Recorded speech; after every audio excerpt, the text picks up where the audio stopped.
Welcome to Civil Service IAS, your go-to YouTube channel for all things related to the Indian Administrative Service.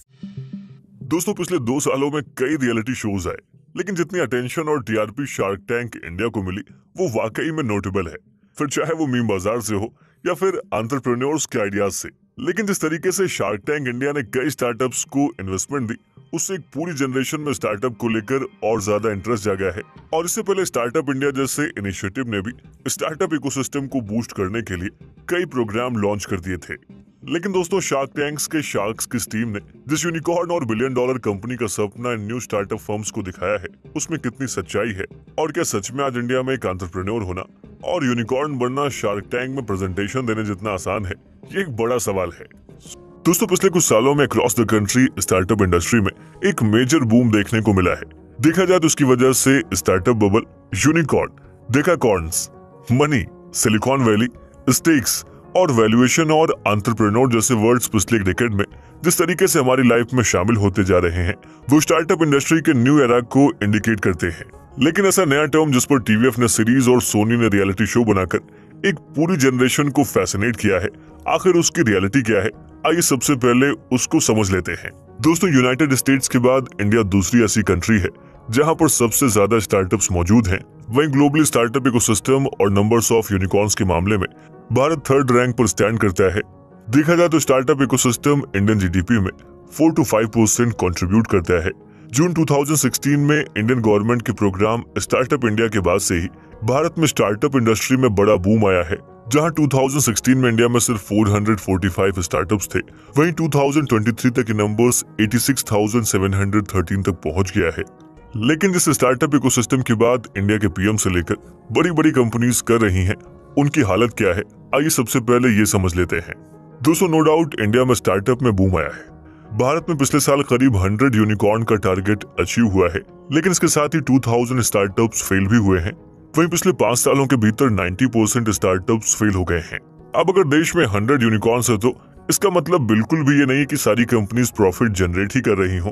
आपको जानकर हैरानी होगी कि in startups में से भी सिर्फ 15% कंपनीज ही प्रॉफिटेबल हैं और बाकी बची बड़ी कंपनीज भी प्रॉफिट जनरेट नहीं कर पा रही हैं। एक रिपोर्ट के मुताबिक 2022 और 23 में भारत की 100+ स्टार्टअप्स ने 28,000+ एम्प्लॉइज का ले ऑफ यानी कि काम से छटनी की, जिनमें मीशो, फार्मेजी, अनअकैडमी, ब्लिंकिट, ओयो और जोमेटो जैसी कंपनीज इंक्लूडेड हैं। और दोस्तों, 2023 में तो एक भी इंडियन यूनिकॉर्न स्टार्टअप रजिस्टर नहीं किया गया है।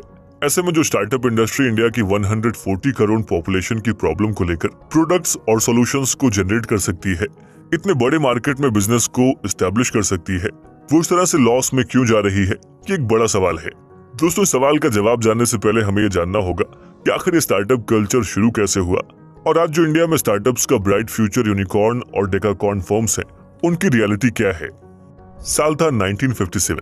8 कॉलीग्स ने शॉकले सेमीकंडक्टर लैबोरेटरी से अपनी जॉब क्विट की और फैसला किया कि वो खुद की एक कंपनी एस्टेब्लिश करेंगे। दोस्तों, ट्रेटरस 8 ने दुनिया के कुछ पहले स्टार्टअप फर्म्स में से फेयरचाइल्ड सेमीकंडक्टर कंपनी को एस्टेब्लिश किया। उनकी फ्यूचरिस्टिक थिंकिंग की वजह से इतने सालों बाद भी ये कंपनी बंद नहीं हुई। देखा जाए तो प्रॉफिटेबल ना होने के बावजूद भी इस कंपनी की डिमांड काफी रही और इसकी वजह यह थी कि सारा आईटी सेक्टर इन्हीं सेमीकंडक्टर चिप्स पर रिलाई करता है। और 2016 में से सेमीकंडक्टर जायंट ऑनसेमी ने $2.4 बिलियन में से एक्वायर कर लिया। दोस्तों, आइडिया लॉन्ग टर्म विजन को प्रूव करता है और आप यहीं से स्टार्टअप के कॉन्सेप्ट को समझ सकते हैं। देखिए, स्टार्टअप बेसिकली ऐसी कंपनी या फिर फर्म क्रिएट करना है जो मेन लोगों की नीड और प्रॉब्लम्स को देखते हुए प्रोडक्ट बनाए। इससे कंपनी प्रोडक्ट की नीड क्रिएट किए बिना और मिनिमम प्रमोशन करके ही प्रोडक्ट को हिट और कंपनी को $1 बिलियन बिजनेस का बना सकते हैं। दोस्तों, अगर बात इंडिया की करें तो इंडिया के फर्स्ट स्टार्टअप्स में सीएमसी लिमिटेड और इन्फोसिस जैसी कंपनियां शुमार हैं जो 80s में स्टार्ट हुई। देखा जाए तो आज इन्फोसिस की ब्रांड वैल्यू इंडिया में 3rd रैंक पर है और जैसा कि इंडिया दुनिया की लार्जेस्ट पॉपुलेटेड कंट्री बन चुकी है, ऐसे में जहां एक और इंडिया का जुगाड़ सिस्टम बहुत ही फेमस है, वहीं लोगों की नीड्स भी बढ़ती जा रही है, जिसके रिजल्ट के रूप में grocery delivery startup, medicine delivery startups, food और ई-कॉमर्स वेबसाइट के साथ ही गूगल, यूट्यूब, फ्लिपकार्ट और अमेजॉन यानी कि सब स्टार्टअप्स की ही देन है। साल 2016 से शुरू हुए स्टार्टअप इंडिया प्रोग्राम का ही रिजल्ट है कि आज इंडिया में करीब 108 यूनिकॉर्न्स मौजूद हैं। स्टार्टअप इंडिया के साथ साथ एक लहर आई शार्क टैंक की, जिसमें लेंसकार्ट, शादी.com, बोट और भारत पे जैसे स्टार्टअप फर्म्स के ओनर इंडिया के फ्यूचरिस्टिक और विजनरी स्टार्टअप्स में इन्वेस्ट करते हैं। दुनिया भर में खूब पसंद किया जाने वाला ये शो इंडिया आया तो यहाँ के यूथ के लिए एक ड्रीम लेकर आया, और ये ड्रीम था इन्वेस्टमेंट पाने और अपने स्टार्टअप को यूनिकॉर्न और डेकाकॉर्न बनाने का ड्रीम। दोस्तों, अगर आपने अपनी लाइफ में कोई स्टार्टअप शुरू करने का सोचा होगा तो आपको किसी भी स्टार्टअप में इन्वेस्टमेंट का रोल पता होगा। कोई भी फर्म इन्वेस्टमेंट की मदद से अपनी कंपनी की नीड्स को पूरी करती है, जिससे उन्हें अपना टारगेट अचीव करने में मदद होती है। देखा जाए तो हर एंटरप्रेन्योर का यही ड्रीम होता है कि उसका स्टार्टअप यूनिकॉर्न बने, लेकिन ऐसा नहीं है कि सिर्फ इन्वेस्टमेंट से ही कोई कंपनी यूनिकॉर्न बन सकती है।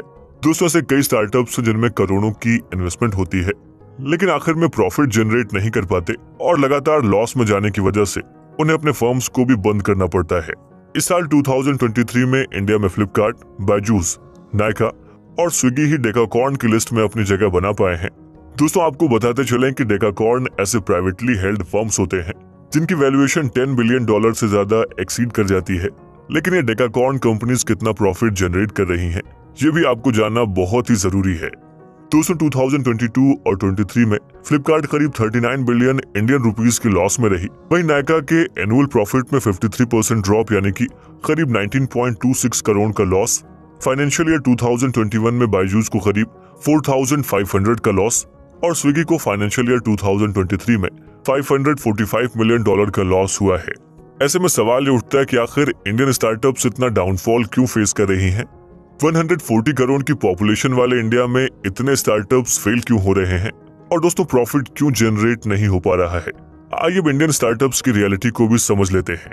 दोस्तों, भारत में स्टार्टअप्स कई बाधाओं से जूझ रहे हैं, जैसे कि lack of skilled workers, bureaucratic obstacles और एस्टैब्लिश्ड बिजनेसेस से कड़ा कंपटीशन।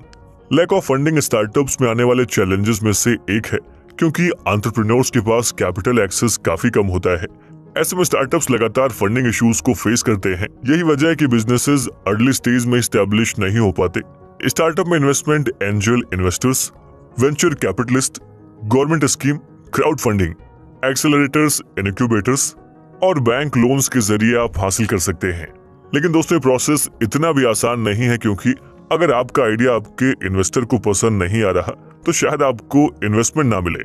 स्टार्टअप्स के लिए स्किल्ड वर्कर्स को ढूंढना आज भी एक बड़ा चैलेंज है, क्योंकि आज भी हमारा एजुकेशन सिस्टम ऐसा है कि इसमें स्टार्टअप्स के लिए नेसेसरी स्किल्स और ट्रेनिंग प्रोवाइड नहीं कराई जाती। इसलिए इस फील्ड में हमेशा शॉर्टेज फेस करनी पड़ती है। वहीं स्टार्टअप्स अपने टैलेंटेड एम्प्लॉयज को अट्रैक्ट करने में भी स्ट्रगल फेस कर रहे हैं, क्योंकि उनके लिए high paying job roles available होते हैं, जिस वजह से स्टार्टअप्स में हायरिंग प्रोसेस भी काफी मुश्किल होता है। दोस्तों, जैसा कि हमने आपको बताया था कि आज इंडिया के स्टार्टअप इकोसिस्टम में हजारों स्टार्टअप फंडिंग, टैलेंटेड एम्प्लॉयज और कस्टमर्स के लिए चैलेंज फेस कर रहे हैं। ऐसे में इंडियन स्टार्टअप के सिस्टम में कंपटीशन रेट भी काफी हाई है। देखा जाए तो अगला बड़ा चैलेंज है लैक ऑफ मार्केट अंडरस्टैंडिंग। आज इंडिया के स्टार्टअप्स लगातार अपने टारगेट मार्केट को आइडेंटिफाई करने में स्ट्रगल कर रहे हैं। अपना मार्केट टारगेट करना, कस्टमर्स की नीड को फुलफिल करना और इफेक्टिव मार्केटिंग स्ट्रेटजी को डेवलप करना इन स्टार्टअप्स के लिए मुश्किल है। दोस्तों, यही वजह है कि इनके प्रोडक्ट मार्केट में फिट नहीं बैठते और बिजनेसेस सक्सेसफुल नहीं हो पाते।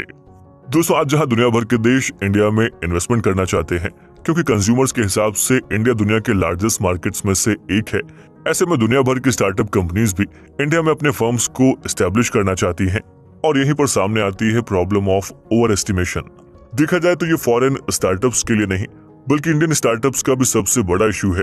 अगर हम ब्लिंकिट या फिर जेप्टो जैसे ग्रोसरी डिलीवरी एप्स को देखें तो भले ही इंडिया की पॉपुलेशन 140 करोड़ है, लेकिन इनकी टारगेट ऑडियंस इंडिया के सिर्फ टॉप 8 शहर में ही है, जहां लोग किराने की दुकान से सामान लेने के बजाय ऑनलाइन ऑर्डर करना बेहतर समझते हैं।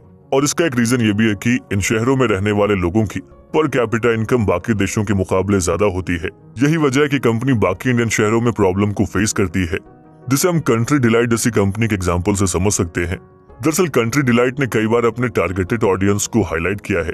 कंपनी ने पहले कह दिया था कि वो सिर्फ 3.5 लाख ऑडियंस को ही टारगेट करती है, जो उनके प्रोडक्ट्स को अफोर्ड कर सकते हैं। उसी तरीके से क्रेड भी सिर्फ क्रेडिट कार्ड का इस्तेमाल करने वाली ऑडियंस को लेकर चलती है, जबकि बाकी कंपनीज यही समझने में भूल कर देती हैं कि पूरा इंडिया उनकी ऑडियंस नहीं है। और यही वजह है कि जोमेटो ने 225 शहरों से अपनी सर्विस वापस ले ली। दोस्तों, अगर इंडिया के स्टार्टअप्स को सरवाइव करना है तो जरूरी है कि उन बेसिक नीड्स और प्रॉब्लम्स पर फोकस करें जिनकी सच में जरूरत है। और लॉन्ग लास्टिंग प्रोडक्ट्स पर काम करें ताकि बिजनेस भी लॉन्ग टर्म के लिए सिक्योर रह सके। लेकिन ऐसा नहीं है कि आज इंडिया में ऐसे स्टार्टअप्स एग्जिस्ट नहीं करते। दोस्तों, कई स्टार्टअप्स हैं जिनसे कंट्री और सोसाइटी में एक पॉजिटिव इम्पैक्ट देखने को मिला है। और आइए ऐसे स्टार्टअप्स के पॉजिटिव इम्पैक्ट को भी समझ लेते हैं। दोस्तों, कॉर्पोरेट सेक्टर में इनोवेशन को बढ़ावा देने के लिए स्टार्टअप्स वाइटल रोल प्ले करते हैं। और ऐसा इसलिए होता है क्योंकि ये बहुत पहले से चले आ रहे वर्क कल्चर को ब्रेक करता है, जिससे फ्रेंडली और क्रिएटिव वर्क स्पेस बिल्ड होता है। इसी के साथ ही स्टार्टअप्स वर्क के लिए अलग अलग स्टेजेस के लिए दूसरे बिजनेस पर डिपेंड होने के बजाय ऐसे इनोवेटिव आइडियाज पर काम करता है, जिससे ऑपरेशन और प्रोसेस और इनहेंस हो जाता है। वहीं ऐसे इनोवेशंस पर स्टार्टअप्स का फोकस ज्यादा होता है, जिससे प्रोडक्टिविटी, मैन्युफैक्चरिंग और आउटपुट इंप्रूव की जा सके। देखा जाए तो इस पूरे प्रोसेस में जो पॉजिटिव कॉम्पिटिटिव एनवायरनमेंट क्रिएट होता है, इससे सभी कंपनीज बेहतर प्रोडक्ट्स को मैन्युफैक्चर करने में लग जाती हैं और ओवरऑल इससे कंज्यूमर्स का फायदा होता है। दोस्तों, एम्प्लॉयमेंट अपॉर्चुनिटीज में भी स्टार्टअप्स का एक सिग्निफिकेंट कंट्रीब्यूशन है। साल 2013 की एक रिपोर्ट के मुताबिक अर्बन एरिया में अंडर 29 एज के लोग जो डिप्लोमा और डिग्री होल्डर्स थे, उनमें से सिर्फ 25% लोगों के पास ही जॉब थी। वहीं अगर हम 2019 के PLFS के डेटा की बात करें तो ये नंबर 77% तक पहुंच गया है। हालांकि कोविड के दौरान एम्प्लॉयज का ले ऑफ भी हुआ है और अनएम्प्लॉयमेंट रेट भी बढ़ा है, लेकिन अब चीजें फिर से ट्रैक पर आने लगी हैं। देखा जाए तो स्टार्टअप्स की वजह से सबसे बड़ा फायदा ये हुआ है कि इंडियन कंज्यूमर मार्केट के पोटेंशियल को देखते हुए फॉरेन फंड्स इंडियन मार्केट में इंटरेस्ट शो करने लगी। वर्ल्ड इकोनॉमिक फोरम रिपोर्ट के मुताबिक रिसेंट कंज्यूमर स्पेंडिंग जो कि 1.5 ट्रिलियन US डॉलर की है, वो 2030 तक 6 ट्रिलियन की हो जाएगी, जो भारत को फॉरेन इन्वेस्टमेंट के लिए एक अट्रैक्टिव कंट्री बनाती है। आखिरी और सबसे बेहतर बात आत्मनिर्भर यानी कि सेल्फ रिलायंस की। जिस आत्मनिर्भर भारत की बात हमारे प्रधानमंत्री नरेंद्र मोदी करते हैं, उसमें स्टार्टअप्स का रोल काफी बड़ा है। स्टार्टअप इकोसिस्टम की वजह से इंडिया आज आत्मनिर्भर बन पा रहा है। स्टार्टअप्स इंडिजिनस प्रोडक्ट्स और सर्विसेज को डेवलप करते हैं, जिससे इंडिया की पोजीशन ग्लोबली इनेबलर की तरह इनहेंसिंग और ट्रांसफॉर्म हो रही है। और ऐसा इसलिए है क्योंकि इंडिया अब इंपोर्ट्स पर हैवीली रिलाई नहीं करता, फिर बात चाहे डिफेंस की हो या फिर डेली नीड्स की। आज स्टार्टअप्स ने आम भारतीय का जीवन आसान बनाने में बड़ा रोल प्ले किया है। दोस्तों, यूनिकॉर्न बनने का टारगेट एंटरप्रेन्योर्स और बिजनेसेस के लिए अपॉर्चुनिटी क्रिएट कर रहा है, जिसका नेशन के प्रोग्रेस में पॉजिटिव इम्पैक्ट दिखाई दे रहा है। वहीं भारत का स्टार्टअप इकोसिस्टम लगातार एक्सपैंड होता जा रहा है और गवर्नमेंट के इनिशिएटिव्स इन स्टार्टअप्स को सपोर्ट और एनकरेज करने में लगे हुए हैं। देखा जाए तो startup innovation, employment, corporate synergies, foreign investment और देश को आत्मनिर्भर बनाने का काम करते हैं, जो कि इंडिया के प्रोग्रेस में कलेक्टिवली कंट्रीब्यूट करता है। जैसा कि इंडियन स्टार्टअप इकोसिस्टम लगातार इवॉल्व हो रहा है, ऐसे में जरूरत है कि पॉलिसी मेकर्स, इन्वेस्टर्स और इंडस्ट्री प्लेयर्स स्टार्टअप्स को नर्चर करने और सस्टेन कराने के लिए जरूरी सपोर्ट और इंफ्रास्ट्रक्चर प्रोवाइड कराएं। दोस्तों, अगर इंडिया का स्टार्टअप इकोसिस्टम ऐसे ही ग्रो करता रहा तो स्टार्टअप्स में वो पोटेंशियल है कि ये इंडिया की इकोनॉमी को ट्रांसफॉर्म तो करेंगे ही साथ ही इंडिया को ब्राइटर और प्रॉस्परस फ्यूचर की ओर भी ले जाएगा। वैसे दोस्तों, आप किस मुद्दे पर राय क्या है, हमें कमेंट सेक्शन में जरूर लिखें। By subscribing to our channel, you'll gain access to a wealth of engaging videos that aim to educate and inspire.